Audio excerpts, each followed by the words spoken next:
Dear students, welcome back. North east set set यदि आपको पता नहीं हो तो स्टेट एलिजिबिलिटी टेस्ट है फॉर असिस्टेंट प्रोफेसरशिप। ये उस स्टेट में या ग्रुप ऑफ स्टेट में यूजीसी नेट नहीं भी क्वालिफाई करने पे आपको एलिजिबिलिटी देता है to appear for assistant professorship interview and all. तो ये एक इम्पॉर्टेंट एग्जाम होती है और मैं इसके 2022 पेपर को एनालाइज कर रहा हूँ, पॉलिटिकल साइंस। और मुझे आशा है कि ये एज यूजुअल यूजफुल होगी यूजीसी नेट के लिए। यहाँ पे 2 बार है, इसको प्लीज माइंड मत कीजिएगा। यूजीसी नेट के लिए and all competitive exam, even जो पीजी एंट्रेंस टेस्ट के मेरे कई स्टूडेंट अपीयर हो रहे हैं, उनके लिए भी ये फायदा होगा। So let us begin. Question answer का दौर शुरू करने से पहले कुछ जनरल ऑब्जर्वेशन इन क्वेश्चन पे।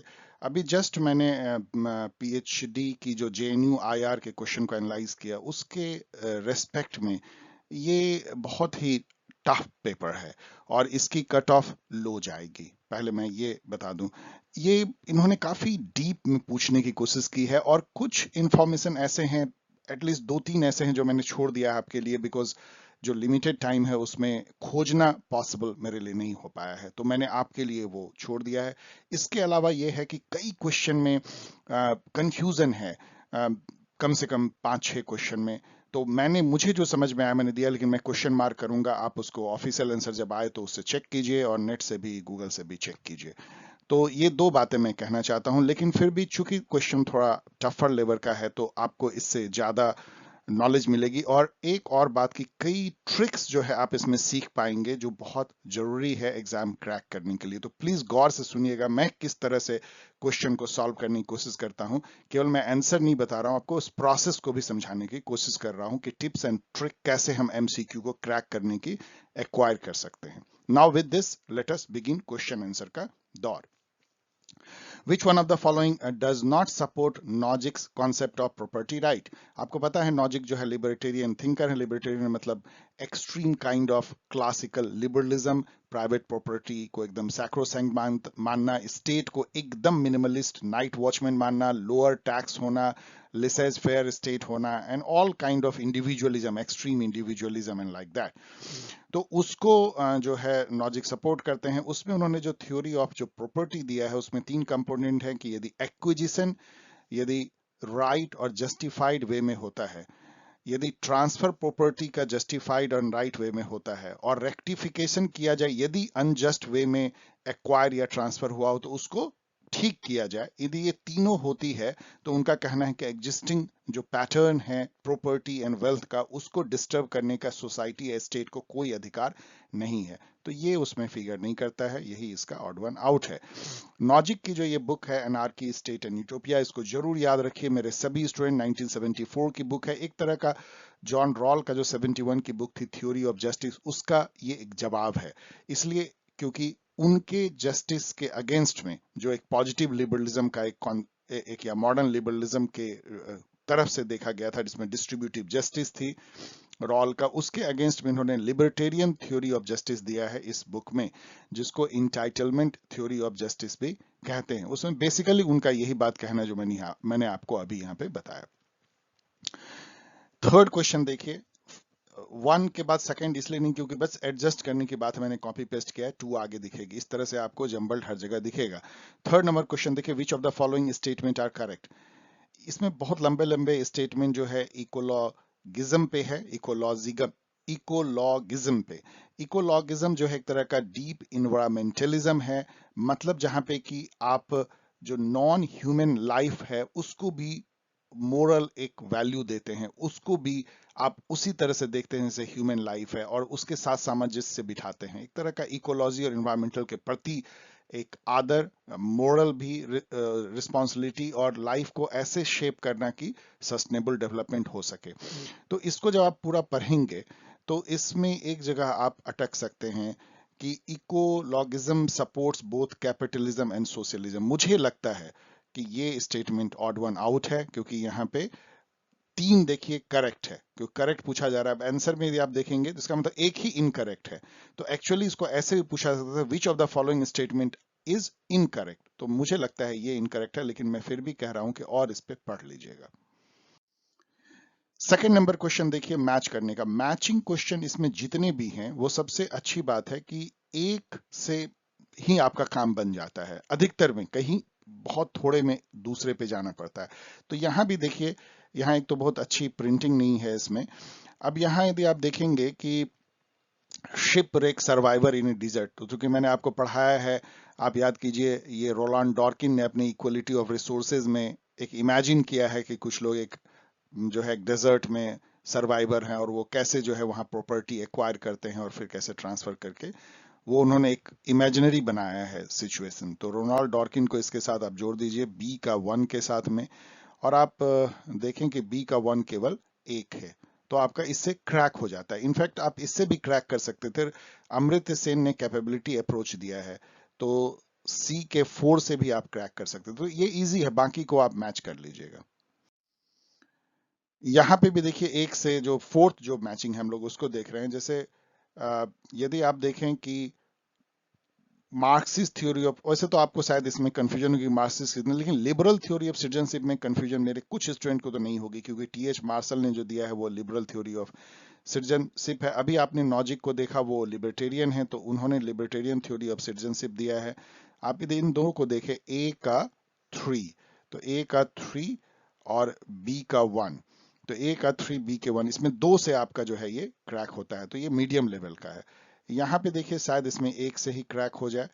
अ, यहाँ पे जो बुक है उसमें सबसे जो फेमस बुक है, जो मेरे कई स्टूडेंट को पता होगी, कैपिटलिज्म सोशलिज्म एंड डेमोक्रेसी जो है, ये सुम्पीटर ने लिखा है, मेरे प्रोनाउंसिएशन मत जाइए, जे सुम्पीटर, जिसमें उन्होंने एक मिनिमलिस्ट डेफिनेशन जो है डेमोक्रेसी का दिया है, कि डेमोक्रेसी एक पॉलिटिकल मेथड है रूलर को चुनने का थ्रू इलेक्शन। तो ये इस टाइप की उन्होंने जो है इसको इलिटिस्ट डेफिनेशन ऑफ डेमोक्रेसी भी कहते हैं, सुम्पीटर ने दिया इस बुक में, कैपिटलिज्म सोशलिज्म डेमोक्रेसी में।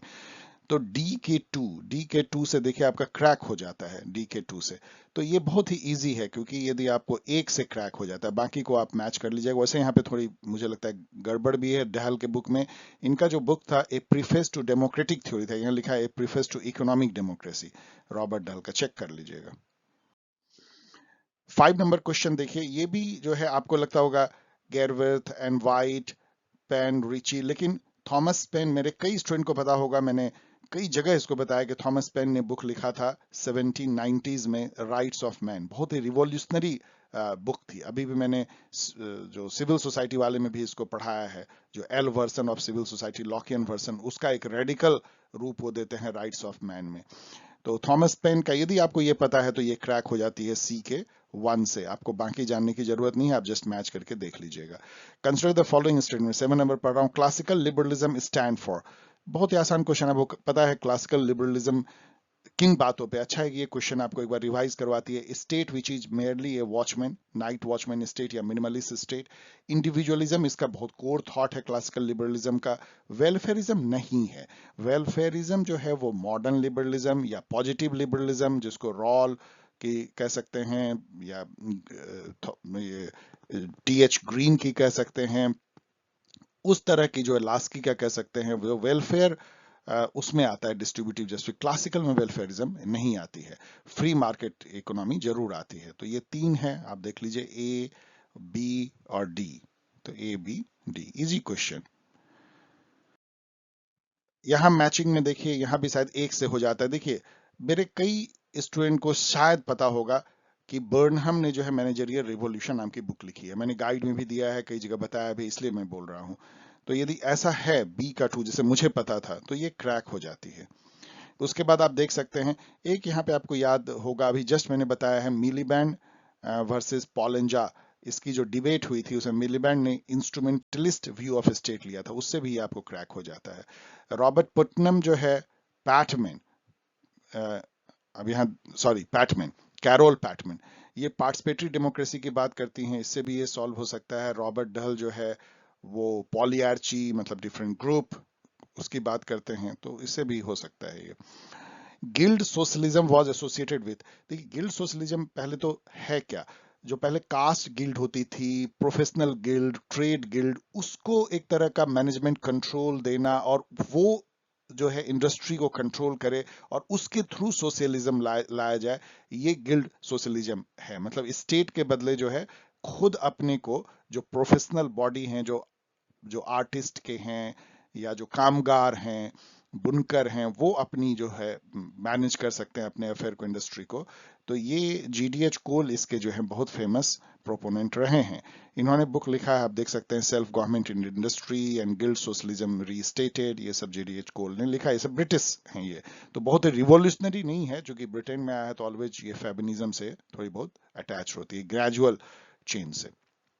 Who said that power corrupts absolute power, power corrupts and absolute power corrupts? Absolutely, very famous quote है ये, सोशल साइंस में लॉर्ड एक्सन ने कहा है। मेरे कई स्टूडेंट को पता होगा, ये सब बहुत आसान क्वेश्चन है यदि आप काफी सारे MCQ देखते हैं, जैसे मैं अभी देख रहा हूं, तो मेरे लिए ये सब आसान है, लेकिन ऑफ कोर्स आप इसको याद कर लीजिए। लॉर्ड एक्सन के और भी कोट आप गूगल पे जाके याद कर लीजिए, पूछे जाते हैं। Who among the following authors use the term liberty and freedom interchangeably? ये बिल्कुल मैं क्वेश्चन मार्क लगा रहा हूँ, I am not very sure. मुझे ऐसा लगता है कि रूसो ने किया है। मैंने गूगल पे खोजने की कोशिश की, 5-10 मिनट में स्ट्रगल भी किया, लेकिन एक बात तय है कि इसया बर्लिन ने बिल्कुल दोनों इंटरचेंजेबली यूज किया है। कहीं उन्होंने उसको लिबर्टी कहा है, कहीं फ्रीडम कहा है, लेकिन और लोग और ऑथर ने उसके बीच में डिफरेंस किया है। फ्रीडम थोड़ा एक अलग बहुत बड़ा दायरा हो जाता है, और लिबर्टी जो है थोड़ा पॉलिटिकल दायरे में आता है। आप याद कीजिए, जॉन लॉक ने जो कहा है वो है जो जो उन्होंने नेचुरल राइट जो दिया था, लाइफ, लिबर्टी, प्रॉपर्टी, तो लिबर्टी कहा था, फ्रीडम नहीं कहा था।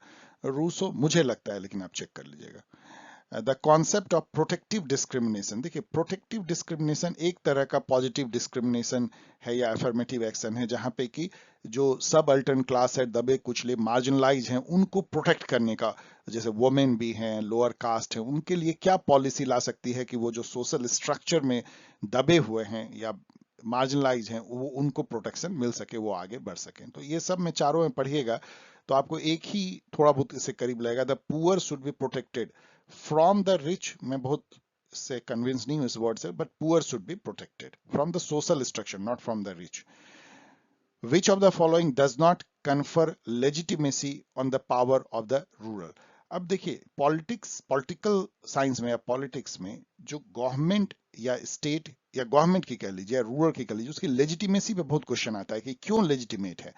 लॉ के अनुसार से यदि कॉन्सेंट है तो लेजिटिमेट है, तो बहुत सारे लीगल हो सकता है, रैशनल हो सकता है, यदि उन्होंने इलेक्शन जीता है तो वो लेजिटिमेट हैं, भले आपने उनको वोट दिया है चाहे नहीं दिया है।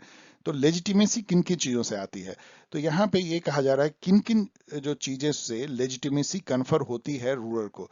अब इसमें देखिए कि कस्टम एंड ट्रेडिशंस हो सकती है, करिश्मा, यदि करिश्मेटिक पर्सनैलिटी है रूलर का, तब भी लोग उसको लेजिटिमेट मान लेते हैं। रीजन एंड डेलिब्रेशन से हम मॉडर्न काल में मानते हैं। वेल्थ परहैप्स जो है कैनॉट बी ए रीजन, कि कोई बहुत वेल्दी है तो वो इसलिए लेजिटिमेट रूलर हो जाएगा, ये ऑड वन आउट है। फिर भी आप इसको और चेक कर सकते हैं। The term post modernism was use as early as in 1914 by, देखिए वैसे तो इसका जो गूगल पे आप देखेंगे कि who coined the term post modernism, तो आता है आर्नल्ड टॉनबी। लेकिन ये याद कर लीजिए, कहीं आगे पूछ देगा, लेकिन ये भी है कि जेएम थॉमसन ने अपने 1914 के आर्टिकल में जो वो जर्नल यहाँ पे निकलती है उसका नाम भी मैंने दिया, उसने उन्होंने फर्स्ट टाइम ये टर्म को यूज किया था, पोस्ट मॉडर्निज्म को। तो ठीक है, JM Thomson. Self mastery according to Isaiah Berlin implies, अब ये एक वेग क्वेश्चन है, ऐसे कई 5-6 क्वेश्चन वेग यहाँ इन्होंने बनाए हैं। अब देखिए, सेल्फ मास्टरी का क्या मतलब होता है कि आप अपने मालिक खुद हैं, आपके विल पे किसी और का कब्जा नहीं है। मतलब आप जो डिजायर कर रहे हैं, विल कर रहे हैं, वो आपके इंटरनल मैकेनिज्म जो आपके अंदर है उसी का आउटकम है, ना कि कोई और आपके थॉट पे किसी का कब्जा है। ये पॉजिटिव लिबरलिज्म का पार्ट है। अब इसको जब पढ़िएगा, रूलिंग एलिमेंट, डिपेंडेंस, तो डिपेंडेंस हो नहीं सकता है, सब्जुगेशन हो नहीं सकता है। अब नन ऑफ द अबव होने के चलते ये कंफ्यूजिंग हो गया है। यहाँ रूलिंग एलिमेंट लिखा हुआ है परहैप्स, लेकिन क्या रूलिंग एलिमेंट, ठीक है, अपने को रूल खुद सेल्फ रूल कह सकते हैं, सेल्फ मास्टरी परहैप्स। अब इसको भी और आगे देख लीजिएगा। The world multiculturalism was used for the first time in which country, अभी ऐसा देख लेता है ना, फर्स्ट टाइम, ये भी एक वेग है, फर्स्ट टाइम नहीं। कनाडा, जो मैं समझ पाया या खोज पाया, Canada was the first country जिन्होंने अपने फेडरल पॉलिसी में मल्टी कल्चरलिज्म को एज ए पॉलिसी अपनाया 1971 में। अभी उसकी उन्होंने 50 साल मनाया अभी, तो इसलिए कनाडा आप यहाँ पे सेफली दे सकते हैं। लेकिन अगेन ये जो वर्ड जिस तरह से लिखा है वो एक अलग जैसा लगता है। यहाँ पे देखिए ये तो बहुत आसान है, इसमें सारे हमारे स्टूडेंट जानते होंगे। डिक्टेटरशिप और प्रोलेटेरिएट जो है ये कम्युनिज्म से आता है। वैसे कम्युनिज्म नहीं, ये सोशलिज्म लिखा जाना चाहिए, क्योंकि कम्युनिज्म में तो किसी की डिक्टेटरशिप नहीं होती, वो क्लासलेस स्टेटलेस सोसाइटी होती है। लेकिन जो in between transitional socialist society होती है उसमें डिक्टेटरशिप प्रोलेटेरिएट होगा, ऐसा मार्क्स ने कहा था। तो ये पूरी तरह सही नहीं है। लेकिन ए के 2 से क्या बन जाता है, तो ए के 2 से आपका 50-50 गेम हो जाता है, इसको आप हटा सकते हैं। और एवोल ऑफ राइट, मतलब राइट को कौन सैक्रोसेंट मानता है, तो लिबरलिज्म मानता है, तो बी का 1, तो बी का 1 और ये इससे क्रैक हो जाती है।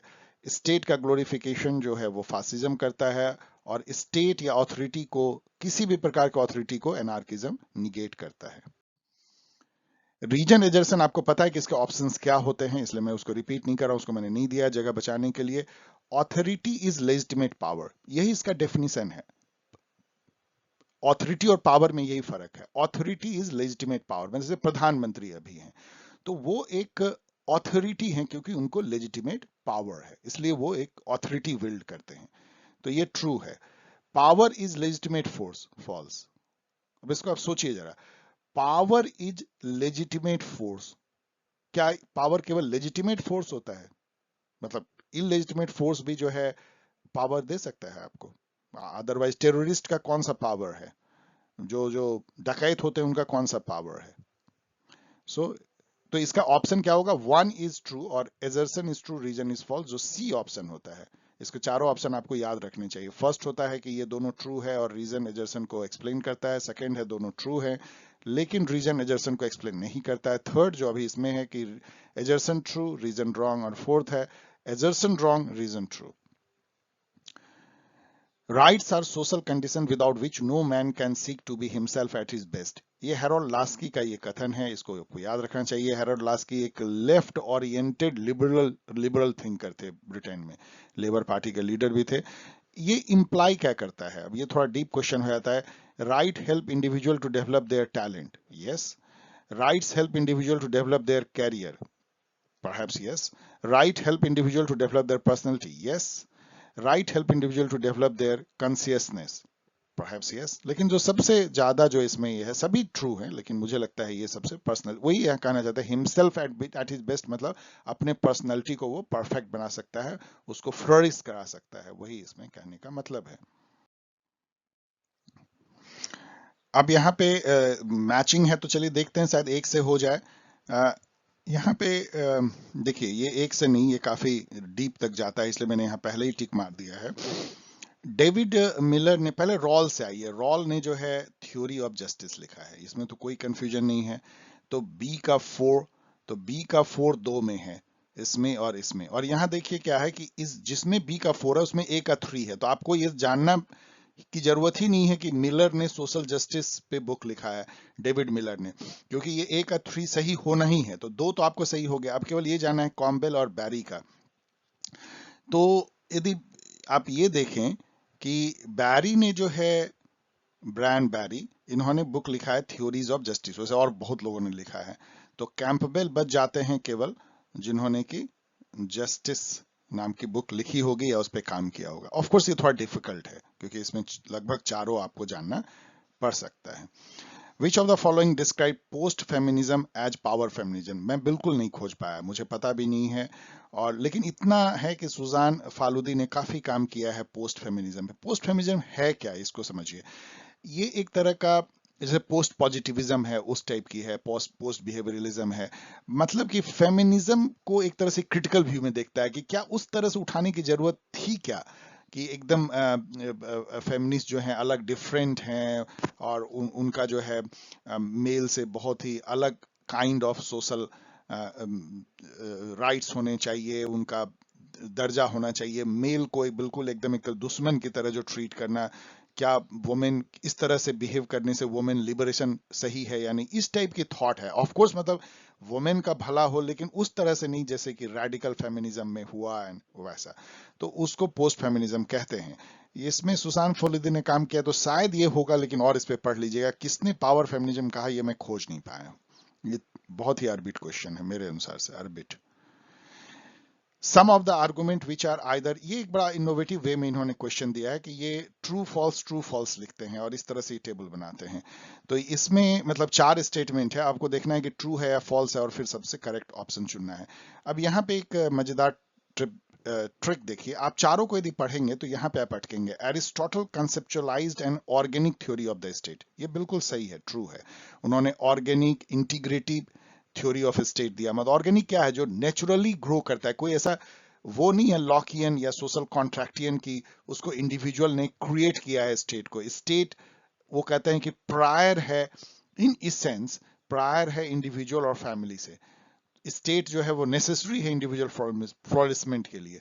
तो मतलब नेचर में वो मानते हैं कि स्टेट जो है इवन व्यक्ति और परिवार से भी पहले आया है। तो ये ऑर्गेनिक थ्योरी ऑफ स्टेट है, जिसमें कि स्टेट एक ऑर्गन की तरह है, ऑर्गेनिज्म की तरह है, और इंडिविजुअल उसके लिम्स या पार्ट की तरह है, जो जो हेगल ने भी बाद में कहा। तो ये बी ट्रू है। तो बी का ट्रू यदि आप देखेंगे तो केवल एक में आपको मिलता है और बाकी किसी में भी नहीं, तो आपको एक ही से ये क्रैक हो जाता है। मैं ये कहना चाह रहा हूँ, इस टाइप की ट्रिक को आप थोड़ा देखिए, बाकी आप पढ़ लीजिएगा तो आपको और नॉलेज मिल जाएगा। मैं समय बचाने के लिए आगे बढ़ रहा हूँ। फिर अगेन ये ट्रू फॉल्स वाला है 22 नंबर में। अब यहाँ पे यदि देखिए तो चलिए हम फर्स्ट को देखते हैं। Plato introduce specialization in his ideal state. Yes, आपको याद है कि 3 क्लास उन्होंने कहा, वो तीनों क्या था, फंक्शनल डिवीजन ऑफ क्लासेस था, जैसे कास्ट सिस्टम में है। तो ए जो है वो ट्रू है, तो आपको ये दो जो है खत्म हो गया। अब ट्रू सेकंड यदि ट्रू आप देखें तो आपका क्रैक हो जाएगा। Plato insisted upon state controlled compulsory education. Yes, आपको मैंने पढ़ाया है, उनका कहना था कि कंपलसरी एजुकेशन हर दोनों सेक्स के लिए होनी चाहिए, एक ही टाइप की होनी चाहिए, और स्टेट स्पॉन्सर्ड होनी चाहिए। इनफैक्ट बहुत ही इलॉबोरेट वे में उन्होंने एजुकेशन की बात कही थी, क्योंकि वो फिलोसफर्स द्वारा रूल्ड था वो, इसलिए एजुकेशन की इतनी महत्ता थी। तो बी भी ट्रू है, बी का ट्रू केवल एक ही में है, ये भी खत्म हो जाता है तो क्रैक हो जाती है। According to Aristotle, which are the two constitutions that are more prone to political disorder? आपको याद होगा यदि आपने मेरी वीडियो को देखी है तो उसमें वो 6 टाइप के कॉन्स्टिट्यूशन बताते हैं, और सबका एक परवर्टेड, एक जो है वर्चुअस फॉर्म बताते हैं कॉन्स्टिट्यूशन का, वो परवर्ट, जैसे कि मोनार्की जो है वर्चुअस है तो वो परवर्ट होकर टिरेनी में बदल जाती है।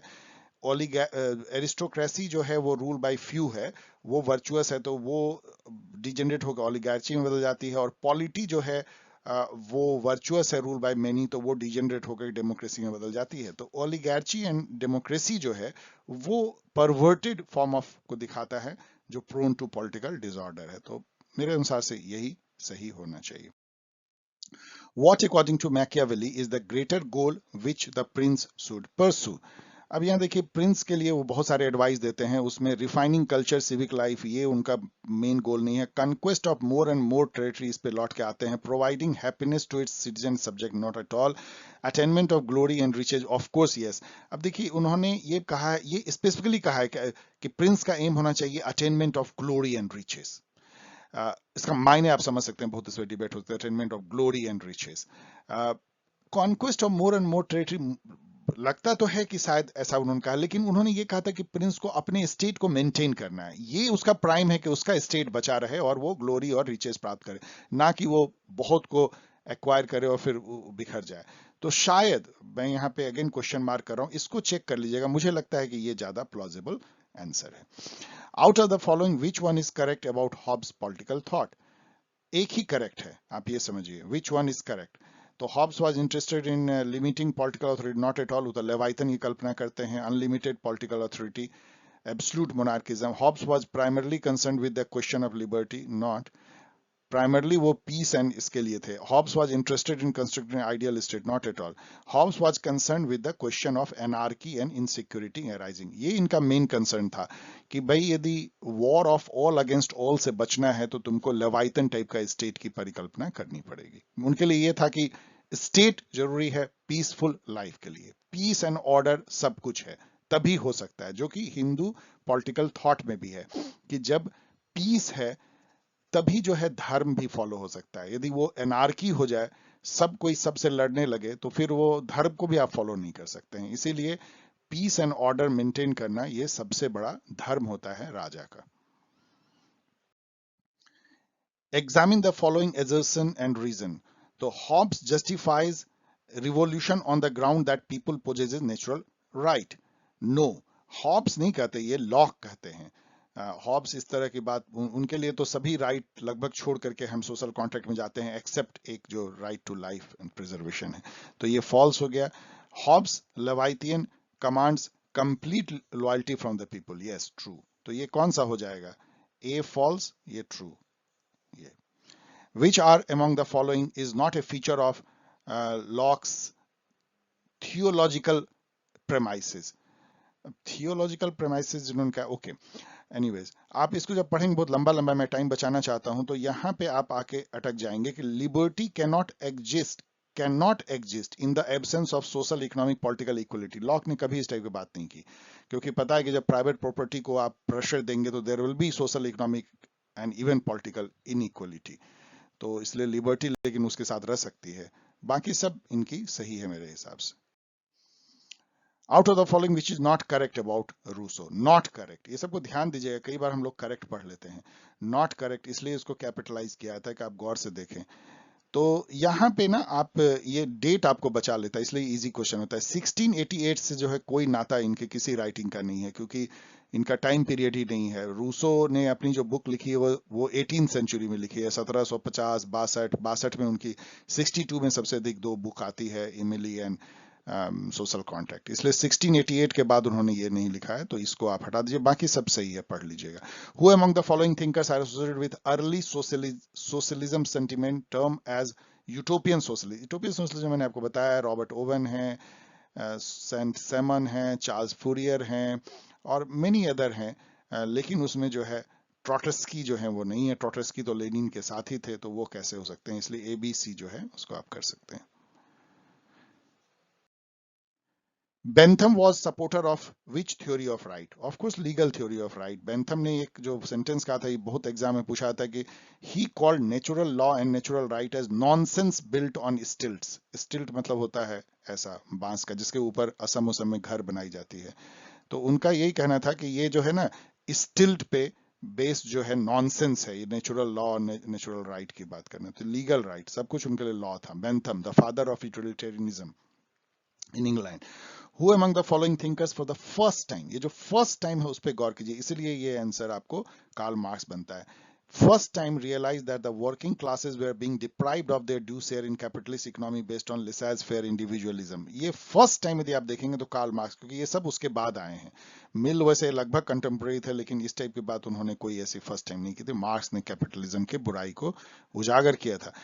With whom would you associate the idea of organic intellectual? यदि आपने ग्राम्स्की को पढ़ा है, इनको प्रोनाउंस ग्राम्स्ची भी किया जाता है, ग्राम्स्ची को पढ़ा है, जो कि एक मार्क्सिस्ट थिंकर थे, इटली में प्रिजन नोटबुक इन्होंने लिखा मुसोलिनी के टाइम में, इन्होंने आइडिया दिया है कल्चरल हेजेमनी का जो आगे पूछा गया है, उसमें उन्होंने ऑर्गेनिक एंड ट्रेडिशनल इंटेलेक्चुअल की बात की है। इंटेलेक्चुअल 2 टाइप का उन्होंने बोला, एक तो जो इलीट, जो खानदानी इलीट होते हैं, जो क्लर्गी हैं, मतलब प्रीस्ट हैं, और उस टाइप के जो फिलोसफर हैं लाइक दैट। बट जो ऑर्गेनिक इंटेलेक्चुअल उन्होंने उसको कहा जो प्रोफेशनल इंजीनियर, डॉक्टर, साइंटिस्ट, वो जो समाज से निकलते हैं, वो मेन जो हैं वो कल्चरल हेजेमनी के वाहक बनते हैं, वही किताब लिखते हैं, वही पेपर में जर्नल आर्टिकल लिखते हैं, और वो जो एक आइडियोलॉजी बनाते हैं, वो डोमिनेंट क्लास जो कैपिटलिस्ट क्लास है उसको बिना वायलेंस के डोमिनेटेड क्लास को डोमिनेट करने में हेल्प करता है, यही उनका कहना है। Organic versus traditional intellectual,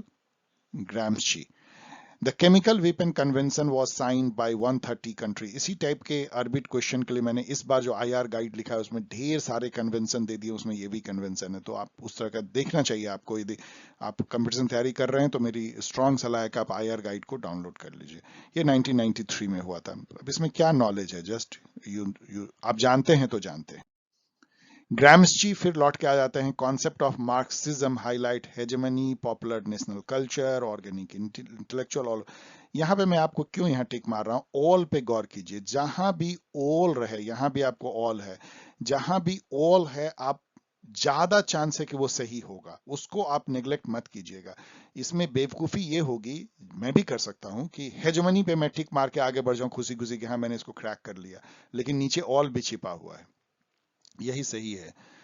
compulsory minimal state limited by side constraints of natural right has been advocated by, ये बिल्कुल जो है लिबर्टेरियन थॉट है, जो मैंने फर्स्ट क्वेश्चन आपको बताया था, रॉबर्ट नॉजिक। इसमें से और कोई इस तरह के लिबर्टेरियन नहीं है। सीबी मैकफर्सन तो कैनेडियन है जिन्होंने पॉजिटिव इंडिविजुअलिज्म की बात की थी, वो तो क्रिटिक हैं लिबरलिज्म के। डुई, जॉन डुई जो हैं, मुझे लगता है यही अंबेडकर के गुरु भी रहे हुए हैं। जॉन डुई तो प्रैग्मेटिस्ट हैं। हर्बर्ट स्पेंसर जो हैं वो आपको पता है सर्वाइवल ऑफ द फिटेस्ट जिन्होंने दिया था, जो सोशल डार्विनिज्म के प्रोपोनेंट हैं। तो रॉबर्ट नॉजिक यहाँ पे सही सही जवाब होना चाहिए मेरे अनुसार से। विच one of the following issues may be considered as the point of difference between Mahatma Gandhi and Ambedkar? Again, all of the above है, तो varna system, separate electorate, communal award, Poona pact, ये सब था और ये था। In which of the following works did John Rawls discuss about reasonable comprehensive doctrine? ये बहुत ही टफ क्वेश्चन हो सकता है। अब देखिए, रॉल अपनी थ्योरी ऑफ जस्टिस जो उनका सबसे महान बुक है उसमें इलाबोरेट करते हैं existence of an overlapping consensus. ये वर्ड भी काफी पूछा जाता है, ये भी आपको बोल्ड कर सकता है। ये बेसिकली क्या कहना चाहते थे, पहले पढ़ देता हूं मैं। Rawls, in his theory of justice, elaborates that the existence of an overlapping consensus on conception of justice among major social groups holding differing yet reasonable comprehensive doctrines is a necessary and distinctive characteristic of political liberalism. Basically वो ये कहते हैं कि देखो, जो हम theory of justice प्रोपाउंड कर रहे हैं ना, ये सभी समाज में लागू नहीं होगा। ये लिबरल समाज में ही हो सकता है, जहां पे कि हर इंडिविजुअल या ग्रुप जो है वो उसका कॉन्सेप्शन जो फर्स्ट प्रिंसिपल पे है कि इक्वलिटी क्या है, लिबर्टी क्या है, जस्टिस क्या है, गुड लाइफ क्या है, ये सब डिफरेंट है, ये सब डिफर करते हैं, एक नहीं है। लेकिन फिर भी एक ओवरलैपिंग कंसेंसस है कि जस्टिस क्या है, मतलब क्या नहीं है जस्ट, इस पर है लगभग एक है, उसको ओवरलैपिंग कंसेंसस उन्होंने कहा। मतलब पूर्ण कंसेंसस नहीं है लेकिन ओवरलैपिंग है। क्यों है ऐसा? क्योंकि वो जो है एक डेफर तो करते हैं लेकिन एक रीजनेबल कॉम्प्रिहेंसिव डॉक्ट्राइन से सभी बंधे हुए हैं। मतलब एक सुपर की ऐसा होना चाहिए, उससे सब यदि एग्री करते हैं तभी ये थ्योरी ऑफ जस्टिस मेरा चल सकता है। तो ये उन्होंने थ्योरी ऑफ जस्टिस में कहा है। यहाँ पे अगेन मैं आपको कह रहा हूँ ओवरलैपिंग कंसेंसस, इसी से जुड़ा हुआ टर्म है, वो भी पूछा जाता है, और रीजनेबल कॉम्प्रिहेंसिव डॉक्ट्राइन, इन दोनों पे एक है।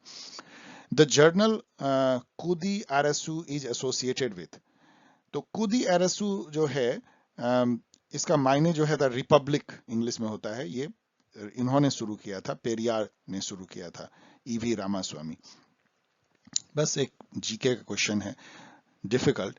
Which one of the following is not correct about B.R. Ambedkar's criticism of caste system? अब इस लंबे स्टेटमेंट सबको जब आप पढ़ेंगे तो यहाँ आके रुक जाएंगे। अब ये क्या कहता है? The problem of untouchables, Dalit, can be solved without radical, without word पे जाइए, without radical changes introduced in the social system. Not at all, ये एकदम बिल्कुल गलत है, उल्टा कहते थे। उनका कहना था cannot be solved without radical changes introduced in the Hindu social system. Hindu socio religious system, उनका कहना था कि रिलीजियन से इतना सैंक्टिटी है कास्ट सिस्टम को कि जब तक रिलीजियंस को अपटर्न नहीं करेंगे आपका ये सोशल सिस्टम नहीं बदलेगा। इसलिए उनका कहना था कि दलितों को रिलीजन ही छोड़ देना चाहिए हिंदू। वो बात उन्होंने कही भी थी कि हम हिंदू जन्म लिए लेकिन हिंदू मरेंगे नहीं। तो ये अंबेडकर जी का ये थॉट है, इसलिए यही फॉल्स है, नॉट करेक्ट ये है। बाकी करेक्ट है, पढ़ लीजिएगा। Which one, 41 number question पढ़ रहा हूं, which one of the following is not correct about M.N. Roy's views on democracy? बाकी यदि आप पढ़ेंगे आपको कंफ्यूजन होगा कि इसमें क्या है, लेकिन एक सेंटेंस इतना क्रूड है, आउटलैंडिश है कि आपको बचा लेता है। आप इसको देखिए, बी नंबर को, western democracy sacrifice the individual for the sake of collective good. क्या ये कभी ट्रू हो सकता है? ये उल्टा इसका ट्रू है। उन्होंने, वो हाईली इंडिविजुअलिस्ट है वेस्टर्न डेमोक्रेसी, वो इंडिविजुअल को सेक्रीफाइस नहीं करते कलेक्टिव गुड के लिए, सोसाइटल कलेक्टिव गुड के लिए। ये इमानुअल कांत ने बताया हुआ है कि इंडिविजुअल अपने आप में एंड है, मोरल एजेंट है, एंड है, वो सोसाइटी के कलेक्टिव गुड के लिए उसको सेक्रीफाइस नहीं किया जाता। इसको लिबरल डेमोक्रेसी मानती है, इसीलिए ये फॉल्स है। जब ये फॉल्स है तो आपका क्वेश्चन सॉल्व हो गया, बाकी सब सही होगा ही, भले आप जानते हैं या नहीं जानते हैं। अब यहाँ पे ट्रिक क्या है, इस तरह के जो स्टेटमेंट होता है उसको खोजिए जो एब्सोल्युटली रॉन्ग होते हैं, आपको बहुत थोड़े से नॉलेज से पता है कि ये रॉन्ग है। The book the future of Indian politics, देखिए फ्यूचर ऑफ इंडियन पॉलिटिक्स जो है कई लोगों ने लिखा है, यहाँ मैंने एक दिया है, एनी बेसेंट ने भी लिखा है the future of Indian politics, लेकिन यहाँ तो वो नहीं है, यहाँ पे एम एन रॉय ने लिखा है the future of Indian politics, इसलिए सही। ऐसे क्वेश्चन नहीं पूछने चाहिए जहां पे कि जैसे कि art of war, art of war जो सुंजू ने भी लिखा है और फिर मैकियावेली ने भी लिखा और भी किसी ने लिखा है, 3 लोगों ने लिखा है, तो इस टाइप के क्वेश्चन नहीं पूछे जाने चाहिए जो कि मल्टीपल ऑथर ने ऐसा लिखा हो। और ऐसे क्वेश्चन तो कभी नहीं चाहिए थी, यहाँ पे एनी बेसेंट लिखा होता तो ये क्वेश्चन ही इनवैलिड हो जाता, और वैसा भी पूछा गया है। Which of the following newspaper was not publish by Gandhi ji? Navjivan yes, Harijan yes, Vande Mataram yes नहीं, Young India yes. Vande Mataram किसने किया था पब्लिश, आप देख सकते हैं, ये बिपिन चंद्र पाल, जो लाल बाल पाल के पाठ थे, गरम दल, एडिटेड बाय श्री अरबिंदो। ये कलकत्ता में निकलती थी Vande Mataram magazine. Which one of the following is not a social idea put forward Raja Ram Mohan Roy? ये क्वेश्चन डिफिकल्ट है, बिकॉज देखिए ये he tried to bring about social religious reform, सही है, he emphasized on freedom of press, बिल्कुल सही है, he opposed sati and he was against idolatry। अब यहाँ तो चारों ही सही लग रहे हैं। तो यहाँ पे देखिए आइडोल्ट्री जो है, आइडोल्ट्री मतलब मूर्ति पूजा, जो ब्रह्म समाज है जिन्होंने स्थापना की राजा राम मोहन, वो नहीं मानता आइडोल्ट्री को। लेकिन राजा राम मोहन राय हो सकता है उन्होंने कोई इस पे कोई खास बात नहीं कही हो, तो इसको आप कर सकते हैं शायद, लेकिन इसको चेक कर लीजिएगा कि ऐसा क्यों है, ऑफिशियल आंसर क्या कहता है। Confusing, his thought was firmly grounded in and grew out of his deep spiritual conviction। यदि किसी एक नेशनल मूवमेंट लीडर के बारे में ऐसा कहा जाए तो ऑफ कोर्स वो श्री अरबिंदो होंगे, spiritual leader first and foremost. अब यहाँ देखिए तो यहाँ काफी आप मिला सकते हैं।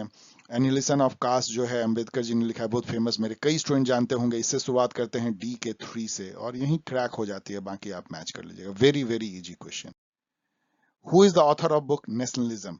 अब नेशनलिज्म का जिक्र आते ही आप टैगोर को कैसे भूल सकते हैं। टैगोर ने नेशनलिज्म के एक महान क्रिटिक थे, मतलब वो इसकी उसको नहीं समर्थन करते थे, नेशनलिज्म की जो यूरोपियन कॉन्सेप्ट है उसको। टैगोर ने उस पर बुक भी लिखा है, nationalism. Out of the following which is incorrect regarding comparative politics? यदि इन सबको आप पढ़ेंगे, मैं टाइम बचाने के लिए ऐसा कर रहा हूं, तो बाकी सब सही है, लेकिन कंपेयर, अब ये देखिए कितना क्रूड एंड आउटलैंडिश स्टेटमेंट है। ये तो 2 वर्ड में यूज कर रहा हूं, क्रूड एंड आउटलैंडिश। आउटलैंडिश मतलब होता है बिल्कुल ही कचड़ा टाइप का सेंटेंस, मतलब जिसको कि आप अच्छा नहीं माने। Comparative politics is not A branch of political science, rather it is A separate discipline. ये कोई भी मेरा स्टूडेंट क्या इसको बिलीव कर सकता है, कैसा होगा कि पॉलिटिकल साइंस का पार्ट ही नहीं, तो क्यों पढ़ रहे हैं हम लोग। इसलिए ये चूंकि गलत है और एक ही हमको गलत ढूंढना है, तो आपका ये क्वेश्चन आसान हो जाता है। बिकॉज ये सब कितना भी कंफ्यूजिंग हो, तो आपको एक क्रूड एंड आउटलैंडिश स्टेटमेंट देके सेटर ने इस क्वेश्चन को आसान बना दिया। Which of the following books was not written either by Paul Barron, George Lauren and A.G. Frank? ये क्वेश्चन बहुत डिफिकल्ट हो सकता था, क्योंकि इतना जानना कि अब इस तीनों ने कौन कौन बुक लिखा है, लेकिन ये क्वेश्चन फिर आसान कर दिया सेटर ने, ये वाला देके। मॉडर्न वर्ल्ड सिस्टम मेरे कई स्टूडेंट जानते होंगे कि ये इमैनुअल वॉलस्टीन ने लिखा है, जो एक नियो मार्क्सिस्ट अप्रोच है समझने का, कैपिटलिस्ट प्रोडक्शन डिस्ट्रीब्यूशन ऑर्डर जो है या एक्सचेंज ऑर्डर जो है ग्लोबल वर्ल्ड में, जिसको कि वर्ल्ड सिस्टम थ्योरी बोलते हैं। तो चूंकि ये वॉलस्टीन ने लिखा है, इसलिए ये 3 जो है वो इन लोगों ने लिखा होगा और लिखा भी है।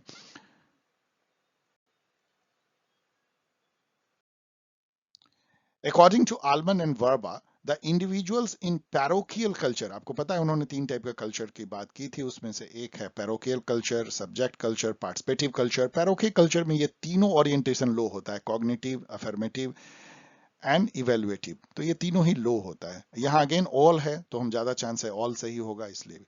अब यहाँ भी चलिए एक का देखते हैं, यहाँ तो सभी मेरे स्टूडेंट जानते होंगे। आपको पता है पॉजिटिव लिबरलिज्म तो चलिए छोड़ दीजिए। कम्युनिटेरियनिज्म आप हाना आर्डेंट के साथ जोड़ सकते हैं, उन्होंने सब कुछ कहा मिल के, मतलब पावर भी जो है को क्रिएशन है, तो सी का 2, तो सी का 2 पे आपको ये 2 बन जाता है, ये खत्म हो जाती है। यूटिलिटेरियनिज्म जो है आप बेंथम से जोड़ सकते हैं, तो उसके फादर हैं, डी का 4, तो डी का 4 दोनों में है, तो आपको और डीप जाना पड़ेगा। तो लेसेस फेयर इंडिविजुअलिज्म जो है वो आप एडम स्मिथ से के साथ जोड़िए, वो फादर ऑफ कैपिटलिज्म भी कहते हैं, लिबरलिज्म भी कह सकते हैं एक तरह से। तो ए का 2 है, ए का 3, तो ए का 3 इसमें है, तो इससे आपकी जो है ये बात बन जाती है। तो इससे जो है पॉजिटिव लिबरलिज्म जो है JS mill. Which of the following is not A feature of totalitarian party? Totalitarian party आप एग्जाम्पल है जैसे कि कम्युनिस्ट पार्टी चाइना में है, या कम्युनिस्ट पार्टी जो है वो कम्युनिस्ट स्टेट में थी यूएसएसआर एंड ऑल में। तो इसमें आप देखेंगे तो देखिए, party changes the framework to serve its purpose, yes, party direct the society to goal laid down by the party, party seeks to eliminate other parties, party is subordinate to the state, no, party ही state बन जाती है, वहां कोई subordinate नहीं रहती है, party ही स्टेट है। इन वर्ल्ड सिस्टम एनालिसिस जो अभी मैंने बताया वॉलस्टीन का, explain cycles phases which continued without a pause, अब ये 4 फेजेज को उन्होंने बताया है वर्ल्ड के स्ट्रक्चर में। अब इतना डिटेल तो आपको जानने की जरूरत नहीं, इसलिए ये पेपर थोड़ा टफ हो गया। अब ये 4 फेजेज का 4 स्टेटमेंट देते हैं, कहते हैं इसमें से कौन सा गलत है, चूज द करेक्ट वन। अब कोड जो है उसमें थी जो मैंने यहाँ पे दिया नहीं है, तो ये यदि आप पूरा पढ़ेंगे लंबे लंबे को तो यहाँ पे आप एक रुक जाएंगे। देखिए ये जो फेज है 1450 से 1750, इसमें कैपिटलिज्म बहुत उदय हुआ भी नहीं था, मर्केंटलिज्म था। और ये क्या लिखता है, in this period there was a real birth and expansion of the capitalist world economy. नहीं, ये कहना मुश्किल है, वो मर्केंटलिज्म था उस समय, इसलिए ये ही गलत होगा, लेकिन मैं क्वेश्चन मार्क कर रहा हूं और पढ़ लीजिए। Which of the following statement are true? अब इसमें देखिए दो और ऑल भी है, तो Lenin wrote imperialism the highest state of capitalism, yes. The world system, again फिर वॉलस्टीन का आता है तीसरी बार, world system consist of interrelationship between core, periphery, semi-periphery, एकदम आपको याद रखना चाहिए। Dependency theory highlight the structural imbalances within international capitalism, yes, ये तीनों ही सही है। ऑल, अगेन ऑल जो है सही है। अब यहाँ पे जो है बहुत सारे स्टेटमेंट हैं ऑथोरिटेरियनिज्म पे, आप पढ़ लीजिएगा, मेरे अनुसार से ये सभी सही है, लेकिन मैं क्वेश्चन मार्क कर रहा हूँ, इस पे थोड़ा आप कंफ्यूज हो सकते हैं। मैंने पढ़ने की कोशिश की, मुझे लगा ये भी शायद सही है, क्योंकि ऑल जो है वो ज्यादा सही है। इस पे जो ऑथोरिटेरियन पर्सपेक्टिव थियोडोर ओडोर्नो ने लिखा है उसको आप गौर कर सकते हैं, वो यहाँ पे इसके बारे में। रीजन एडजस्टमेंट देखते हैं, ये क्वेश्चन है 55। The growth of new functions of the state has much of Dicey's, A V Dicey's जिन्होंने रूल ऑफ लॉ दिया, much of Dicey's analysis of the rule of law irrelevant. मतलब ये कहता है कि जो स्टेट के जो नए ब्यूरोक्रेटिक फंक्शन, जो बहुत बड़ा ब्यूरोक्रेसी हो गई स्टेट की, उसने रूल ऑफ लॉ को कहीं ना कहीं इरेलीवेंट बना दिया है। रीजन ये कहते हैं the growth of delegated power has made the administrative department considerably immune from control और criticism of the court of law. Basically ये बहुत डीप बात कहते हैं, और ये इंडिया में भी हो रहा है। बेसिकली क्या है कि हम कहते हैं कानून कौन बनाता है, लेजिस्लेचर, लेकिन यहाँ ह्यूज नंबर ऑफ कानून जो हमें टच करता है वो लेजिस्लेचर नहीं बनाते इंडिया में भी, वो ब्यूरोक्रेसी बनाती है, एग्जीक्यूटिव बनाती है। वो कैसे? एक छोटा सा एक्ट बनता है 18 पेज का, suppose Indian telegraph act 24 page का मान लीजिए बनता है, कंज्यूमर प्रोटेक्शन एक्ट 50 पेज का, फार्म लॉ 50 पेज का, और जब उसको लागू करने के लिए जो रूल रेगुलेशन बनते हैं उसी लॉ के बेसिस पे, उसको कहते हैं हम सबऑर्डिनेट लेजिस्लेशन और डेलीगेटेड लेजिस्लेशन। वो नहीं बनाता पार्लियामेंट, वो ब्यूरोक्रेसी बैठ करके मिनिस्ट्री में बनाते हैं, और वो बनाते हैं 1000 पेज का, और उसमें ऐसी ऐसी बातें लिखी होती है, उसी से ब्यूरोक्रेसी चलती है जमीन पे। तो और उसके लिए कोई अकाउंटेबल नहीं है, बिकॉज वो इतना विस्तृत है कि उसके अगेंस्ट में लोग कोर्ट में नहीं जा पाते, उस पर डिस्कशन नहीं होती, पार्लियामेंट्री कंट्रोल बहुत कम होता है। वैसे सबऑर्डिनेट लेजिस्लेशन को पार्लियामेंट के फ्लोर पे रखा जाता है, लेकिन ये सब ऐसी ही बातें हैं, कोई उसको देख नहीं पाता, क्योंकि किसी पास इतना टाइम नहीं होता लेजिस्लेचर के पास। तो उसके चलते रूल ऑफ लॉ जो है वो कहीं ना कहीं डायल्यूट होती है, यही बात इसमें कही गई, इसलिए ये इसका आंसर ए होगा। वेरी वेरी फिनेसे की ये बात है, उसको आपको as a political science student समझना चाहिए कि डेलीगेटेड लेजिस्लेशन जो है ब्यूरोक्रेटिक पावर को बहुत बढ़ा देता है, क्योंकि वो कानून बनाने लगते हैं एक्चुअल में जो जनता को अफेक्ट करती है, लेकिन वो उस तरह से अकाउंटेबल नहीं होते पार्लियामेंट को जितनी होनी चाहिए कानून बनाने के चलते। इसलिए कोई बहुत लोग क्वेश्चन करता है कि ये डेलीगेटेड लेजिस्लेशन की प्रथा सही है क्या। अब यहाँ पे देखिए, यदि हम लोग मैच करने की कोशिश करें तो आपको पता है कि पॉलिटिकल पार्टी जो है सीक पॉलिटिकल पावर, और इसमें से कोई नहीं करती, तो सी का 4 और सी के 4 से आप इसको इसको कर लीजिए, ये 2 खत्म हो गई। तो एक ही हमको जरूरत है, इलीट किसको कह सकते हैं, एक group of eminent person in their chosen field, ये इलीट हैं। तो डी का 2 है, तो डी का 2, डी का 2 केवल इसमें है, तो एक क्रैक हो जाती है। ठीक है, बाकी आप देख लीजिए NGO and pressure group, very easy question ये सब। The book the politics of the developing areas was written by, ये तो आप जानते हैं तो जानते हैं, लेकिन यदि पॉलिटिकल डेवलपमेंट पे आपको कहीं भी सोचना है तो एलमंड को आप कभी मत भूलिए। गैब्रियल एलमंड जो है वो मतलब उसके पिता हैं एक तरह के, तो एलमंड एंड जेम्स कोलेमैन ने ये बुक लिखी है। Consider the following. लुसियन पाई जो है उन्होंने डिफरेंट कल्चर में, पर्टिकुलर चाइना में और एशियन कंट्रीज में कैसे पॉलिटिकल डेवलपमेंट होती है उस पर काफी उन्होंने रिसर्च किया है। उन्होंने डेवलपमेंट सिंड्रोम का भी कॉन्सेप्ट दिया है, जिसमें वो कैपेसिटी, डिफरेंशिएशन एंड इक्वलिटी को जो है वो तीन फीचर जो है वो पॉलिटिकल डेवलपमेंट का पार्ट मानते हैं। अब यहाँ पे देखिए दो स्टेटमेंट हैं। जनरल सिस्टम थ्योरी आपको पता है क्या है?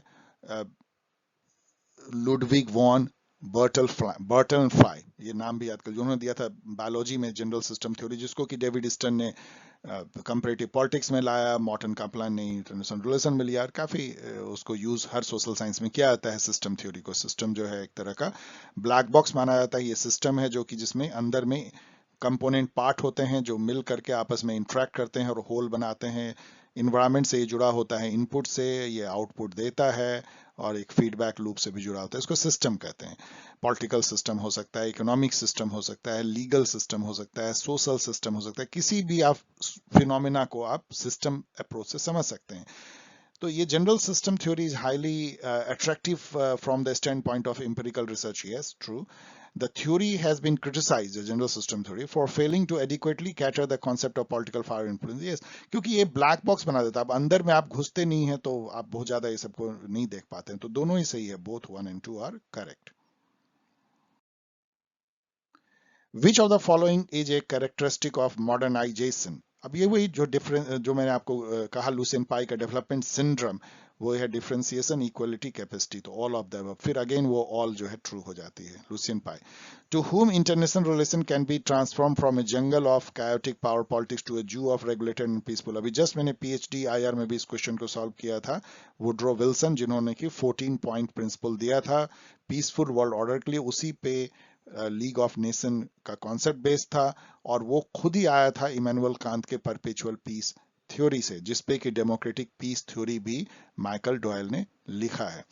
With whose name are the following concept thoughts associated?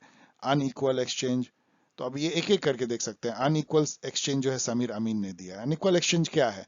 मतलब जो ग्लोबल कैपिटलिस्ट जो एक्सचेंज सिस्टम है कोर और पेरिफेरी के बीच में, उसमें अनइक्वल एक्सचेंज होता है, क्योंकि वो डेवलपिंग एरिया से raw material, forest produce, mineral और चीप लेबर निकाल के ले जाते हैं, उसको अपने फैक्ट्री और अपने इकोनॉमिक सिस्टम में उसको काफी वैल्यू एडेड करते हैं और खूब बहुत महंगे दाम पे फिर हमें बेच देते हैं। तो ड्रेन ऑफ वेल्थ एक टाइप का ग्लोबल होता है, उसको वो अनइक्वल एक्सचेंज कहते हैं। समीर अमीन, समीर अमीन वही हैं जिन्होंने की यूरोसेंट्रिज्म वर्ड जो है क्वाइन किया था, और एक तरह के डिपेंडेंसी थ्योरी के साथ इनको आप जोड़ सकते हैं, पोस्ट कॉलोनियल थ्योरी के साथ भी जोड़ सकते हैं, ओरिएंटलिज्म के साथ भी इसको आप जोड़ सकते हैं। वैसे ओरिएंटलिज्म एडवर्ड सेड ने क्वाइन किया था अपनी बुक में।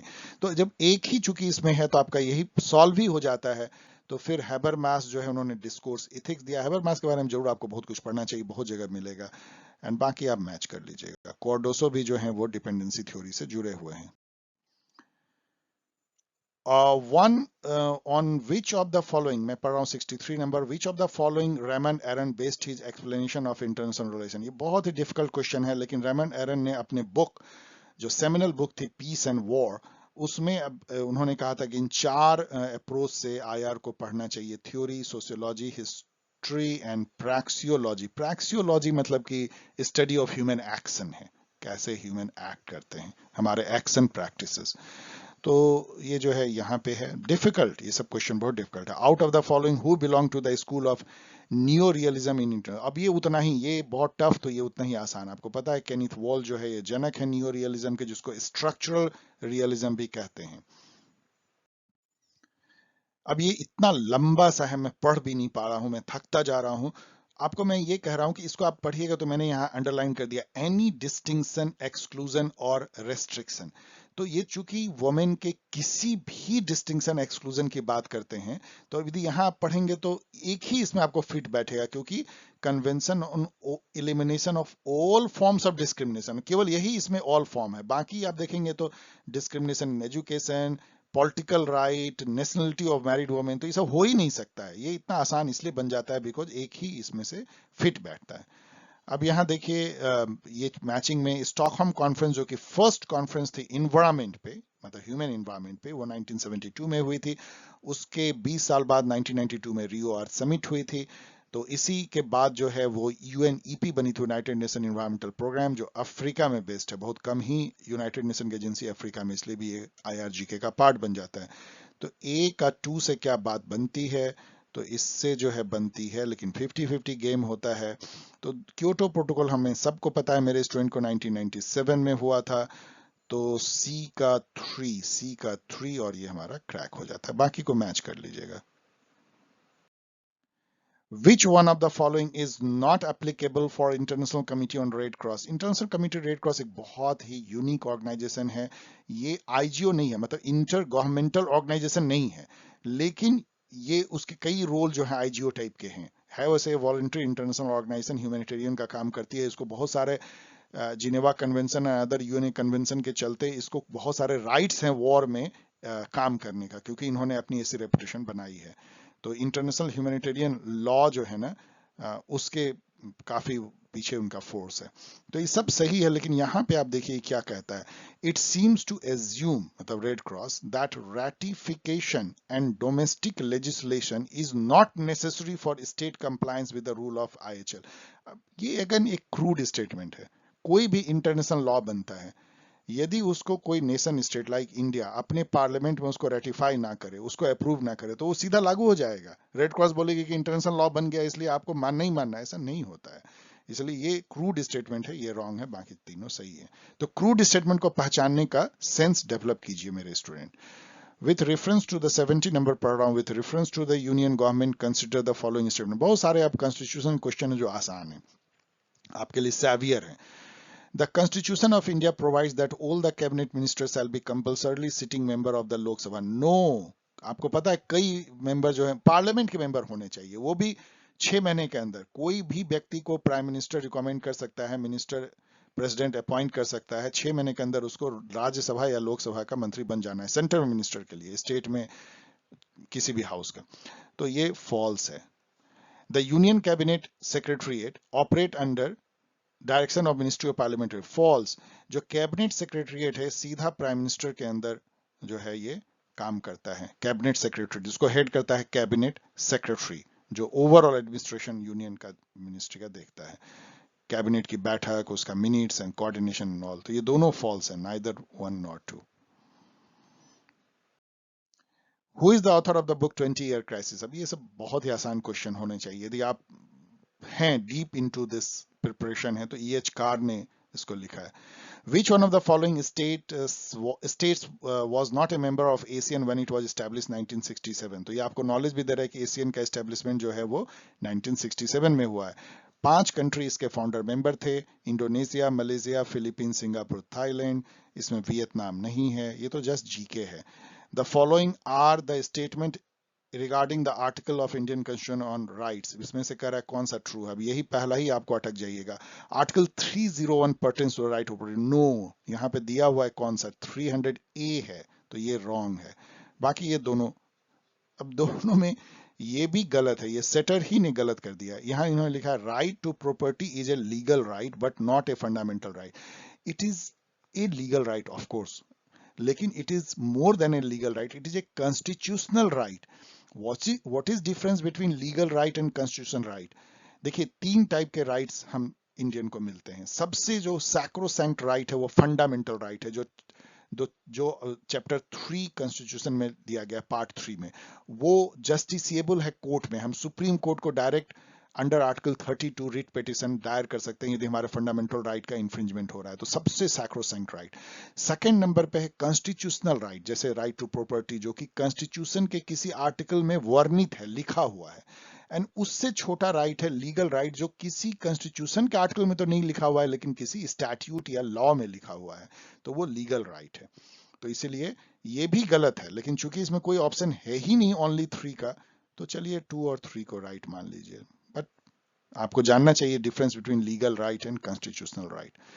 यहाँ पे मैंने क्यों थॉमस सिलिंग का बुक दिया है, क्योंकि थॉमस सिलिंग के बुक्स बहुत जगह पूछे जाता है आईआर में। यहाँ पे ये आ रहे हैं। यहाँ तो आपको पता है कि हांस मर्गनथाउ फादर है, क्लासिकल रियलिज्म के केनेथ वॉल्ज फादर है, नियो रियलिज्म के थॉमस सिलिंग बहुत इंपॉर्टेंट हैं। इनकी ये सब बुक देख सकते हैं। स्ट्रेटजी ऑफ कन्फ्लिक्ट तो सेमिनल बुक है। 72 देखिए, इतने लंबे चौड़े स्टेटमेंट हैं, मैं इसको पढ़ नहीं रहा हूं, लेकिन ये सारे सही हैं। प्रेसिडेंट को ये सारे हक हैं, आप ठीक से पढ़ लीजिएगा, बहुत इंपॉर्टेंट है, बहुत जगह पूछा जाता है। ऑल है इसलिए यहाँ पे ऑल होगा। Constitutional safeguard to civil servant in India are ensured by, बहुत आसान क्वेश्चन है। आर्टिकल 311 गारंटी करता है, एक तरह का राइट देता है, फंडामेंटल राइट है ब्यूरोक्रेसी। कई लोग कहते हैं कि ये कुछ ज्यादा ही है, क्योंकि उसमें ये लिखा हुआ है कि किसी भी सिविल सर्वेंट को कोई ऑथोरिटी जिसने उसको अपॉइंट किया है उससे नीचे की अथॉरिटी उसको डिसमिस नहीं कर सकती है। मतलब प्रेसिडेंट ने किया तो प्रेसिडेंट ही डिसमिस करेगा, बिना किसी इंक्वायरी के नहीं कर सकती। इंक्वायरी में उसका पक्ष सुना जाएगा, उसको उसको अपील करने का अधिकार होगा, बहुत सारे। इसलिए किसी सिविल सर्वेंट को नौकरी से निकालना बहुत डिफिकल्ट होता है। आर्टिकल 311, आर्टिकल 312 भी आपको जाना चाहिए। ये ऑल इंडिया सर्विस के बारे में है कि राज्यसभा यदि रिजोल्यूशन पास कर दे 2/3 मेजोरिटी से, तो पार्लियामेंट जो है नए ऑल इंडिया सर्विस क्रिएट कर सकती है, जैसे अभी इंडियन जुडिशियल सर्विस को क्रिएट करने की बात हो रही है। 75 देखिए, अगेन बहुत बहुत लंबा लंबा स्टेटमेंट है। इसमें बेसिकली ये पूछना ये चाहता है, ये वेग क्वेश्चन भी है, कि जो हमारी पंचायती राज सिस्टम है उसमें जो, देखिए 3 लेवल पे वहां पंचायत बनती है। एक ग्राम पंचायत लेवल, ग्राम पंचायत के जो मेंबर होते हैं पंच, वो डायरेक्टली चुने जाते हैं डायरेक्ट इलेक्शन से। फिर उसके जो वो लोग और सरपंच भी डायरेक्ट चुने जाते हैं, मतलब उसका जो चेयरपर्सन होता है। लेकिन उसके ऊपर जो 2 लेवल है, एक मंडल पंचायत कहते हैं या तालुका पंचायत, उसके जो मेंबर हैं वो तो डायरेक्ट चुने जाते हैं, वो एमपीटीसी कहलाते हैं, मंडल पंचायत टेरिटोरियल कंस्टिट्यूंसी मेंबर। लेकिन उसके बाद जो मंडल पंचायत का जो चेयरपर्सन होता है वो ये लोग चुनते हैं, MPTC member, panchayat sarpanch, MLA MLC जो उस एरिया में हैं, एमपी जो उस एरिया में हैं, और नॉमिनेटेड मेंबर, ये मिल करके तालुका पंचायत के चेयरपर्सन को चुनते हैं। इसी तरह से जिला लेवल पे, डिस्ट्रिक्ट लेवल पे जो जेपीटीसी होती है, जिला परिषद टेरिटोरियल कंस्टिट्यूंसी मेंबर, वो तो डायरेक्ट वोट से चुने जाते हैं। लेकिन जो उसके जिला परिषद का जो चेयरपर्सन होता है, वो जेपीटीसी, प्रेसिडेंट ऑफ पंचायत समिति, MLA MLC MP nominated member चुनते हैं। इन दोनों को यदि आप जानते हैं, मैंने आपको पढ़ाया भी, तो आपको ये दोनों स्टेटमेंट आपको ये सही लगेगी कि स्टेट जो है वो लॉ से जो है एमएलए एमएलसी को उसका पार्ट बना सकता है, और लोकसभा भी जो है एमपी को। लगता है ये दोनों सही हैं। और ये सही जो है फर्स्ट स्टेटमेंट नहीं है, क्योंकि कॉन्स्टिट्यूशन में इस टाइप की बातें लिखी हुई, मैंने जो पढ़ा उसमें है नहीं, इसलिए 2 और 3 इसमें सही है। डिफिकल्ट, इसको और आप स्टडी कर लीजिएगा। अब ये क्वेश्चन तो मैं नहीं खोज पाया। 73 ये कहता है कि in which of the following cases the Supreme Court has observe that where public interest is undetermined by an arbitrary and pervasive executive action the High Court can issue a writ. High Court in any way can issue the writ under article 226, लेकिन ये court एक particular way में कहता है कि executive over reach को बचाने के लिए। अब ये कौन सा केस है, आप इसको पढ़िए, रिसर्च है, आप गूगल पे खोजिए इसको। 76. Given other two statement, regeneration, money bill originate only in the lower house of the parliament. Yes, केवल ये लोकसभा में हो सकता है। मनी बिल के बारे में आर्टिकल 109, 110 में लिखा हुआ है, पढ़ सकते हैं, ये ट्रू है। The lower house of the parliament is a popularly elected body, true है। और चूंकि ये पॉपुलरली इलेक्टेड बॉडी है, इसलिए पर्स का कंट्रोल जो है पॉपुलर हाउस में होना चाहिए, इसलिए ये सही भी है, इसलिए ए जो है वो ट्रू है। अब अगेन ट्रू फॉल्स वाली है, तो इस पे ना ये 2 पे आपका ध्यान जाना चाहिए लंबे लंबे statement. The formation of council of minister start with the appointment of the speaker. ऐसा कभी होता है क्या? काउंसिल ऑफ मिनिस्टर के स्पीकर से कोई मतलब नहीं है, इसलिए ये फॉल्स है। फॉल्स यहाँ पे 3 जगह है, 2 जगह है, तो फॉल्स फॉल्स, तो 2 तो खत्म हो गया। अब दूसरा, सॉरी सॉरी सॉरी, ये तो सी है ना, सॉरी, सी में फॉल्स जो है वो यहाँ पे है और यहाँ पे है, सॉरी। द प्रेसिडेंट, चौथा स्टेटमेंट देखिए, the president can dismiss a member of the council of minister with the consent of speaker. No, with the consent of prime minister, तो इसीलिए स्पीकर से नहीं। तो डी भी फॉल्स है। सी डी एक ही में केवल फॉल्स है। आप देखिए, केवल इसमें जो है, इस ऑप्शन में सी और डी दोनों फॉल्स हैं।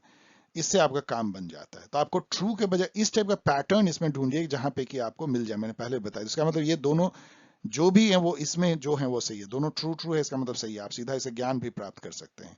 जैसे आप ज्ञान प्राप्त कर सकते हैं कि doctor Radha Krishna was the first vice president who was given the opportunity to act as a president. आप ज्ञान प्राप्त कर सकते हैं कि article 58 of the Indian constitution mention the qualification of election to the office of the president. इसलिए चारों को जल्दी जल्दी पढ़ के देखिए कि कौन सा क्लियरली रॉन्ग है। यहाँ पे जब आप मिलाएंगे तो आपको बहुत आसानी से मैच हो जाएगा। देखिए आर्टिकल 21A हमको पता है कि वो राइट टू लाइफ को एक्सटेंड करता है, राइट टू एजुकेशन 6 से 14 साल के बच्चों को देखे। तो बी का 3 जो है वो सीधा आपको क्रैक कर देता है, केवल एक ही में बी का 3 है और ये क्वेश्चन क्रैक हो जाती है। बाकी आप मैच कर लीजिए। विच one of the following is not A means of executive control over administration. देखिए एग्जीक्यूटिव कंट्रोल ओवर एडमिनिस्ट्रेशन क्या मतलब है?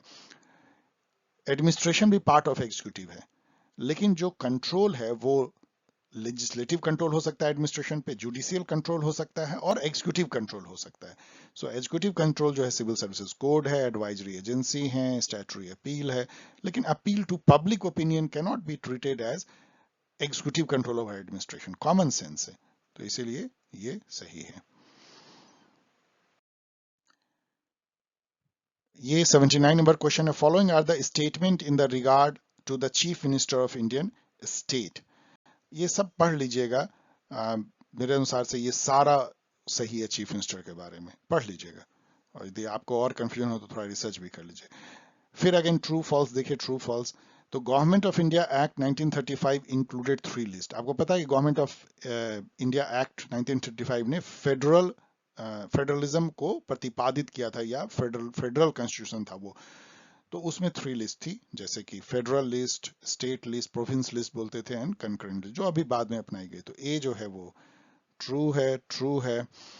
The Congress working committee pass the quit India resolution 1942 में। कोई भी कहेगा यस, तभी तो 1942 अगस्त में हुई थी, तो बी भी ट्रू है। और यहाँ पे चूंकि बी फॉल्स हो जाता है तो आपका ये आंसर क्रैक हो गया। बाकी दोनों फॉल्स फॉल्स हैं, आप पढ़ सकते हैं कि ये फॉल्स होगा, पढ़ लीजिएगा। 81 नंबर क्वेश्चन पर, the Supreme court of India enjoys the power of judicial review which employees that. क्या इंप्लॉय करता है? अब देखिए इसमें एक ट्रिक है। Longest statement is most probably the right statement. इसमें सबसे लंबा स्टेटमेंट कौन है? ये, तो यही ज्यादा चांस है ठीक होने का, और यही ठीक है। Declare the law passed by the legislature and order issued by the executive as unconstitutional if they contravene any provision of the constitution. इसी को कहते हैं जुडिशियल रिव्यू का पावर। यहां गौर कीजिए, केवल कानून ही नहीं बल्कि एग्जीक्यूटिव ऑर्डर को भी जो है लॉ माना जाता है। जो उनके ऑर्डर होते हैं, रूल्स हैं, रेगुलेशन हैं, नोटिफिकेशन हैं, वो भी लॉ के जैसा जुडिशियल रिव्यू में जा सकता है। 83 number question, out of the following which one is incorrect regarding all India trade union Congress? AITUC, AITUC, C2, भारतीय मजदूर संघ, BMS, इसे आपको जानना चाहिए। सभी सभी अब एक पार्टी से एसोसिएट हो गए हैं। एटक जो है वो कांग्रेस पार्टी से, C2 कम्युनिस्ट पार्टी से, भारतीय मजदूर संघ BJP से, एंड लाइक दैट। तो एटक एंड इंटक, इंटक जो है वो कांग्रेस है, AITUC I don't know, AITUC शायद उसकी मदर पार्टी है। सो मदर यूनियन है। एटक जो है 1920s में बना था, 1940s में नहीं। तो इसलिए इनकरेक्ट देखेंगे तो ये तो इनकरेक्ट ऐसे ही हो जाता है, क्योंकि ये 1920s में ही बन गया था। तो इसलिए ये यदि गलत है तो फिर आपको बाकी तीनों सही आसानी से मिल जाता है। Who among the following authors initiated the debate about the role and nature of the state in post colonial society? तो इसके लिए आप हमजा अलवी को चुन सकते हैं। हमजा अलवी की ये बुक को याद भी रखिए, the state in post colonial society Pakistan and Bangladesh, Hamza Alvi. ये SU के लिए काफी इंपॉर्टेंट क्वेश्चन हो सकता है।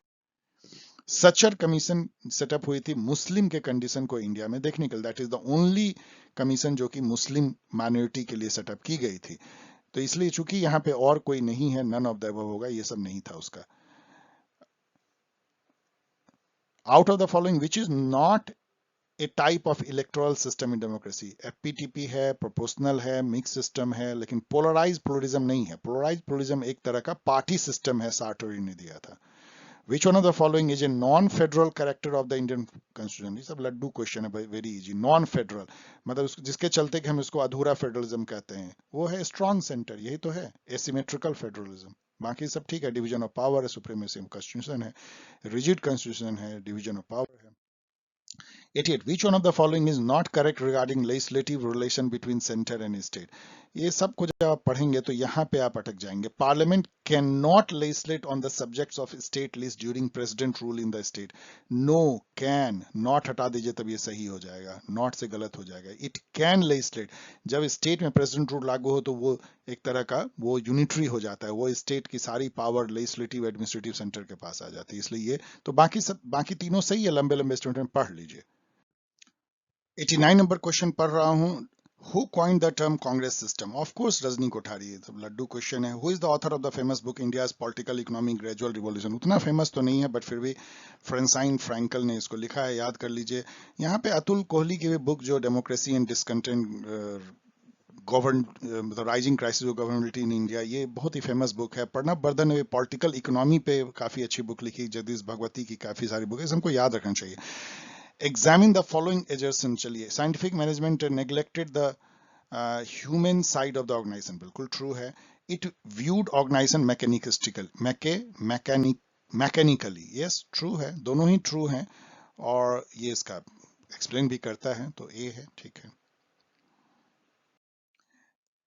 Assertion 91 number question. The behavioral approach is not an improvement over the human relation approach. ये कहना तो गलत है. Yes, it is a human relation भी एक तरह का था बिहेवियरल, लेकिन बिहेवियरल अप्रोच और ज्यादा साइंटिफिक हो जाता है, तो ये फॉल्स है. Both deal with the man in the organisation. अब एक बात गौर कीजिए कि यहाँ पे कोई भी ऑप्शन नहीं होता है रीजनलाइजेशन में जिसमें ये हो कि दोनों फॉल्स है. तो यदि एक आपको फॉल्स मिल गया ना, तो ये दूसरा ट्रू ऐसे ही मान लीजिए ट्रू है. Both deal with the man in the organisation, तो इसको आपको सोचना भी नहीं है, ये ट्रू होगा, और ये ऑप्शन हो जाएगा this. District administration stand for law and order administration, revenue administration, development administration, सब कुछ ये तीनों सही है, लेकिन public administration within a district, public administration, चूंकि इसमें 4 ऑप्शन है ही नहीं, तो आपको उसमें से एक को उड़ाना है, तो इसी को उड़ा सकते हैं, बाकी 3 तो बहुत ही सही हैं, तो इस तरह से आप एलिमिनेट कर सकते हैं. Assertion. Herbert Simon rejected the possibility of maximizing decision. Yes, उनका कहना था कि एडमिनिस्ट्रेटिव मैन जो है मैक्सिमाइजर नहीं होता है, वो सेटिस्फाइसर होता है. ट्रू. इसलिए he observed that human behavior in organizational setting is characterized by bounded rationality. उसको comprehensive rationality नहीं होती है. ट्रू. और इसको एक्सप्लेन भी कर रहा है, तो A. Development administration occupied a key place in the work of Fred Riggs. Yes, उन्होंने इस पे काफी काम किया है. Riggs considered differentiation and integration as the key ingredient in the process of development. Yes, आप लुसियन पाई को याद कीजिए, उसी को उन्होंने आगे बढ़ाया. डिफरेंशिएशन इंटीग्रेशन जो है वो पॉलिटिकल डेवलपमेंट को दिखाता है, तो ठीक है, ए कह सकते हैं. According to Chester Bernard, every executive is a communication center. Yes, उन्होंने इस पे काफी काम किया कि कम्युनिकेशन ही जो है वो ऑथोरिटी को दर्शाता है, जो authoritative communication. Bernard was against the establishment of an informal executive organization. False. He was for an informal organization. Informal organization को उसने काफी वैल्यू दिया. Informal organization क्या होता है? एक फॉर्मल ऑर्गेनाइजेशन होता है, हायरार्की, कमांड कंट्रोल से बंधा हुआ, ऑफिशियल रूल रेगुलेशन से. एक होता है जो कैंटीन में मिलता है, लॉबी में मिलता है, जहां सीनियर जूनियर भी घुल मिल सकते हैं, आपस में दोस्त हो सकते हैं, वो इनफॉर्मल ऑर्गेनाइजेशन है. सो ये सी हो जाएगा. Assertion is true, reason is false.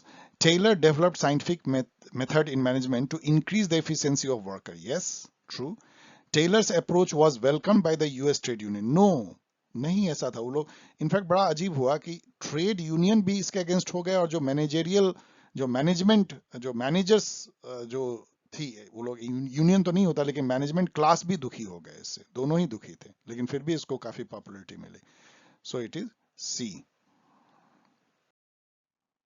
The new 98 number पढ़ा हूं. The new public administration was normative. Yes, कौन नहीं बोला है, क्योंकि वैल्यू, इथिक्स, इन सबको इसमें प्रेशर दिया गया था, तो नॉर्मेटिव हो जाती है. Value and equity have been placed with due consideration in the study of new public. Yes, इसके जो 4 थीम है उसमें value, equity, change, client orientation, relevance, ये सब आता है. ये भी पूछा जाता है, तो ये ए जाएगा। यहाँ पे मैं ए इसलिए आसानी से कह रहा हूँ कि जब आपको ए और बी में कंफ्यूजन हो तो ऑलवेज आप ए की तरफ जाइए रीजन एजर्सन में, क्योंकि जो सेटर हैं वो ज्यादा ए की तरफ जाते हैं। बहुत क्रिटिकली मत देखिएगा कि एक्सप्लेन करता है कि नहीं। Which one of the following is not a function of a leader in organisation? Resolving conflict, yes. Selecting the most effective communication channel, yes. Fixing the remuneration package for the employee, ये थोड़ी leader का काम है कि कितना किसको salary मिलेगा। Of course reward punishment के बारे में सोच सकता है, but not salary. Motivating the employ, yes, तो ये ऑड वन आउट है। The thrust area in public administration during 1927-37, आपको पता है ये एरा था जब वो यूनिवर्सल प्रिंसिपल बना रहे थे, जिसमें कि पोस्ट कॉर्प से लेकर के और सारे जो थ्योरी आए, चाहे वो वेबेरियन ब्यूरोक्रेटिक थ्योरी या साइंटिफिक मैनेजमेंट थ्योरी, सभी उसी दौर में आए।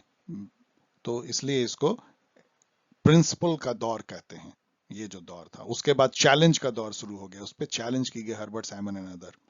वो जो 4-5 जो डिवीजन है ना पब्लिक एडमिनिस्ट्रेशन, उससे ये क्वेश्चन है। So dear student, before I say you thanks, आपने देखा कि ये पेपर थोड़ा टफ साइड में है, लेकिन आप अपनी बुद्धि से, अपने उस सेंस से जिससे कि आप रॉन्ग स्टेटमेंट को कैच कर सकते हैं, मैचिंग गेम खेल सकते हैं, कॉमन सेंस अप्लाई कर सकते हैं, आप ऑप्शन के ही को देख करके ट्रिक कर सकते हैं, ब्राउज करके आप एक को कैच करके आप क्रैक कर देते हैं, लॉन्गेस्ट स्टेटमेंट देखते हैं। इस तरह की चीजों को, मेरी बात को गौर से सुनिए। यदि आप इस मोमेंट तक मेरी बात सुन पा रहे हैं तो पहले तो आपको बधाई, इतने लंबे वीडियो में 1 घंटे 10 मिनट के बाद, कि कोई भी कंपटीशन को आप नहीं क्रैक कर सकते 100% नॉलेज के साथ, एमसीक्यू वाले, क्योंकि इसमें उठपटांग क्वेश्चन पूछे जाते हैं, ये फिल्टर के लिए पूछे जाते हैं। यहां पे आपको ट्रिक अपनाना पड़ता है। आप यदि 50% जानते हैं तो बहुत जानते हैं, तो आपको 70% नंबर लाना चाहिए, मेरा ये कहना है। आप 70% यदि जानते हैं तो आप सुपर हैं, आपको 90% नंबर लाना चाहिए। लेकिन यदि आप सोचेंगे कि हम 70% जान के जाएं तो आपकी प्रिपरेशन बहुत टॉर्चरस हो जाएगी। इस बात को ध्यान दीजिए, ट्रिक एंड टिप्स सीखिए। And thanks for watching. यदि आपको वीडियो पसंद आया हो तो शेयर करें, सब्सक्राइब करें, कमेंट करें, और इस गाइड को जरूर डाउनलोड करें। नॉमिनल कॉस्ट पे अवेलेबल है, आपको बहुत सारे एग्जामिनेशन में ये हेल्प करेगी, यूजीसी नेट एंड अदर्स में। ये fully updated all competitive exam के लिए गाइड है। एंड इस तरह से मुझसे जुड़े। And bye, be safe, see you again.